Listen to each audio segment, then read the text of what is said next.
Yetu hii hususan wakazi wa Mbalizi tulikumbwa na janga ambalo sio geni machoni kwa wananchi, na bahati nzuri wengi jana na leo ndio wamepumzisha wapendwa wao ambao walipoteza maisha 28.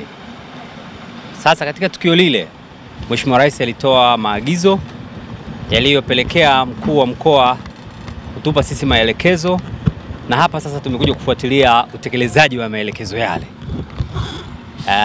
Pamoja na mambo mengine ya kibinadamu ambayo alifanya Mheshimiwa Rais, lakini moja kubwa ilikuwa ni kuhakikisha kutoa maagizo kwamba barabara hii ya bypass irekebishwe na imalizike haraka ndani ya siku 3, ili barabara hii matumizi yake yaanze mara moja, itumike kama njia ya mchepuko kwenye eneo hili la mlima ambalo limekuwa lina changamoto ya mara kwa mara.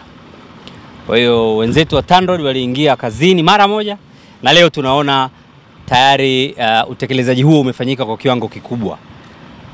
Meneja wa mkoa atatuambia lini wanakamilisha, na kama kuna changamoto yoyote tuone jinsi gani tunashirikiana kuikwamua, kuhakikisha maelekezo yale yanatimizwa kwa 100%, wananchi wapate barabara ya bypass na maisha yaendelee bila changamoto yoyote. Pili, kutoka kwa Mheshimiwa Rais ilikuwa ni ulipaji wa fidia kwenye wakazi walioko eneo la Mlima Iwambi kushuka mpaka pale darajani, ili sasa mkandarasi wetu aweze kuingia kazini kuanza kazi.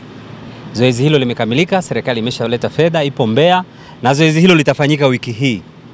Kwa hiyo tunataraji baada ya wiki moja mkandarasi ataonekana site kwa ajili ya kuanza kurekebisha au kutengeneza barabara eneo lile, ili kuepuka adha hii ambayo tumekumbana nayo sisi wakazi wa wilaya hii. Baada hiyo ajali, kama ulivyosema Mheshimiwa Rais kupitia mkuu wetu wa mkoa alielekeza kufanya mambo kadhaa ili kuepusha na hilo ajali tena isitokee. Na hasa katika ile eneo la Mlima Iwambi ambayo inaanzia pale Iwambi mpaka Mbalizi. Moja wapo ya maelekezo ni kama ulivyosema kwamba hii barabara ambayo ilikuwa inatumika kwa magari madogo, sio kama ilikuwa ipo, ilikuwa kwa magari madogo na coaster, gari ndogo ndogo za abiria, sasa ndio itumike kwa ajili ya kubeba, kwa ajili ya kupisha magari makubwa. Kwa hiyo tunachofanya sasa hivi hapa, Mheshimiwa mkuu wa mkoa atuelekeza kwamba tufanye kazi hii kwa haraka ili ile agizo liweze kutimilika kwa haraka zaidi. Kwa baada ya maelekezo hayo tumeanza jana rasmi asubuhi, na leo kama tunaendelea, tumeweka vifaa vya kutosha na magreda mawili na marola mawili, kuna ya kumwagilia maji pia mawili, na vijana wangu wote na mimi mwenyewe niko hapa toka asubuhi tunaendelea kusimamia hilo agizo. Barabara hii ilikuwa na upana mdogo, upana wake ulikuwa mita 5.5, lakini tutaipanua sasa iwe mita 10, ila magari makubwa kutokana na ile agizo lililotolewa magari makubwa yaweze kupishana kwa urahisi. Lakini baada hapo pia tutawekea changarawe.